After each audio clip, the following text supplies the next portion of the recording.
গবেষণায় দেখা গেছে যে 25 থেকে 35 বছর বয়সে যে নারীরা রয়েছে তাদের মধ্যে যৌন চাহিদা সবচেয়ে কম বা মাঝারি। আবার 35 থেকে 45 বা 40 বছরের যে নারীরা রয়েছে তাদের মধ্যে যৌন চাহিদা সবচেয়ে বেশি কাজ করে, এবং একইভাবে 45 বছর বা 40 বছরের পরে যে নারীরা রয়েছে তাদের মধ্যেও যৌন চাহিদা আস্তে আস্তে কমতে থাকে।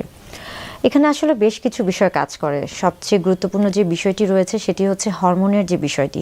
যেহেতু মেয়েদের শরীরে হরমোনের একটা বিষয় কাজ করে, এবং আমরা জানি যে মেয়েদের শরীরে একটি অন্যতম ক্রিয়া হচ্ছে মাসিক, এবং তার সাথে কিন্তু বেশ কিছু হরমোন জড়িত।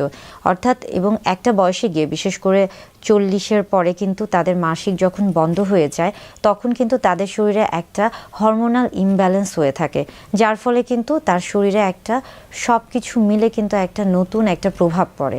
এর ফলে কিন্তু আপনার দেখা যাচ্ছে যে সেক্সুয়াল অ্যাক্টিভিটিসের যে বিষয়গুলি আছে সেটার একটা তারতম্য হতেই পারে।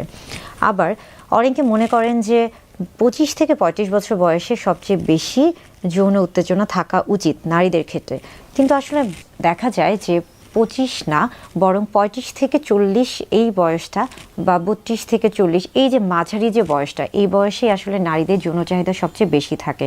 তবে অনেক গবেষণায় আবার দেখা যাচ্ছে যে অনেকে বলে থাকেন যে এই সময় মেয়েরা যেহেতু সবচেয়ে বেশি বিভিন্ন ধরনের কাজে কর্মে লিপ্ত থাকে, বিশেষ করে দেখা যাচ্ছে যে এই সময় তারা বিবাহ বন্ধনে আবদ্ধ হয়, এই সময় তারা বিভিন্ন ধরনের কাজ করে থাকেন, এবং এই সময় তাদের হচ্ছে গর্ভধারণ থেকে শুরু করে বাচ্চা লালন পালন, এই যে বিভিন্ন ধরনের কাজে কর্মে তারা ব্যস্ত থাকেন, যার ফলে অনেকের ক্ষেত্রে আবার এই বয়সে যৌন উত্তেজনাটি সবচেয়ে কম দেখা যায়। আসলে এটা মূলত দেখা যাচ্ছে যে সে যেহেতু বিভিন্ন কার্যকলাপে লিপ্ত থাকে, যার কারণে আসলে সে ওইভাবে সময় পায় না, বা তার যে মানসিক যে তৈরি, একটি শারীরিক সম্পর্কে আবদ্ধ হওয়ার ক্ষেত্রে যে মানসিক যে তৈরি বা প্রস্তুতিটা দরকার হয় সেই সময়টা আসলে সে পায় না।